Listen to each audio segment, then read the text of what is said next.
Hello, community group leaders. This is Buck Giebelhaus coming to you from our headquarters. That's the North Point office.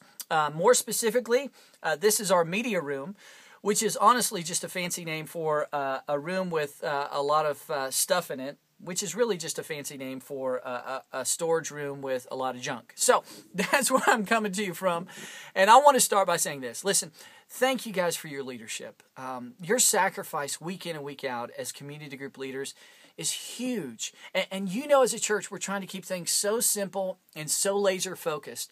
And so where people at North Point are going to grow in their relationship with God, begin to understand who God is, theology, doctrine, perhaps place their faith and trust in His Son, Jesus Christ, where people are going to begin to grow in relationship with one another, with their marriages, with parenting practices, where people are going to actually move on mission and engage their neighbors, coworkers, family members who aren't engaged in the church or who perhaps are not engaged in a relationship with Jesus Christ. All that's going to happen in community groups.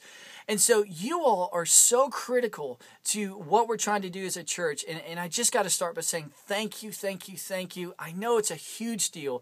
It's week in and week out. It's a big commitment. And I'm hearing awesome stuff. So thank you guys for your leadership and everything you do in our community groups. Now, you know, our mission here at North Point is very simple as well. It's to lead people in a growing relationship with Jesus Christ. We fundamentally believe that Jesus is the one who can ultimately change lives. He's the one who can change families. He can change generations. He can change culture. He can change cities. He can change communities.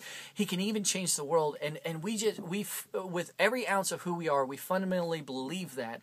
And so our strategy as a church to lead people in a growing relationship with Jesus Christ is to create the most irresistible environments we can, where people can pursue a relationship with God or intimacy with God, community with insiders, and influence with outsiders.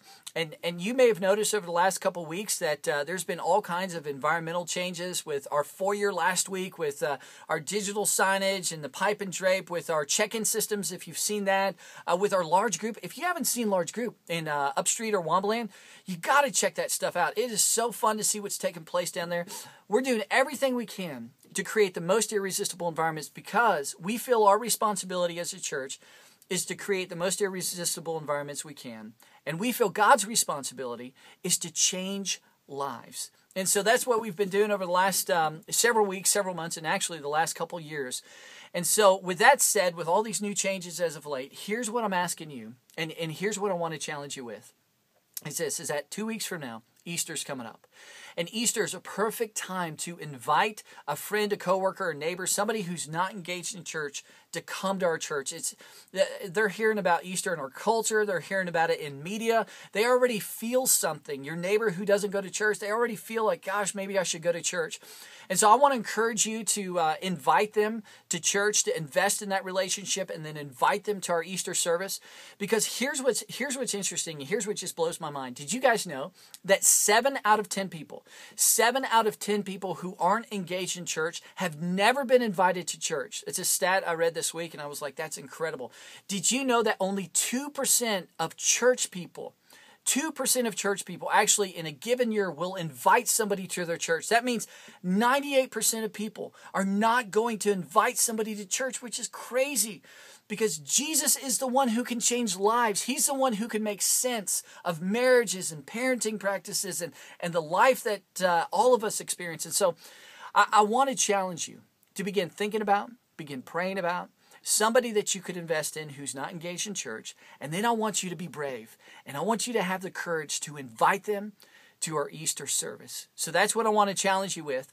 And with that, I want to also let you know that we've got a community group contest that's launching next week. And you'll find out all the details on our Facebook. And I think they're going to launch on Monday. So all the details will be provided there. But here's the skinny, is that the community group who invites the most people has a prize on the table. The community group who invites the most people to our Easter service is going to win an all-expense-paid trip, look at this, to Alamo Drafthouse. And that's compliments of North Point, which is really compliments of you in a very roundabout way. So thank you for that.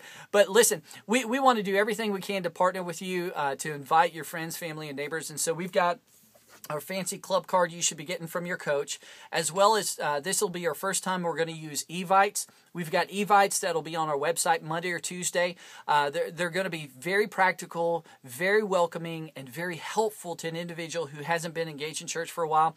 So you're going to see that pop up Monday, Tuesday. We'll let you know via Facebook and via email the details of the contest and how to invite your friends, family, coworkers, and neighbors. So that's my challenge to you. There's going to be fun rewards and fun prizes with that. So with all that said, guys, thank you again for your leadership. I know this is like 5 minutes and 30 seconds right now, so this is a long time. Thanks for paying attention. Thanks for your leadership. Thanks for your commitment. I can't wait to see what God's going to continue to do through you and through the people of North Point.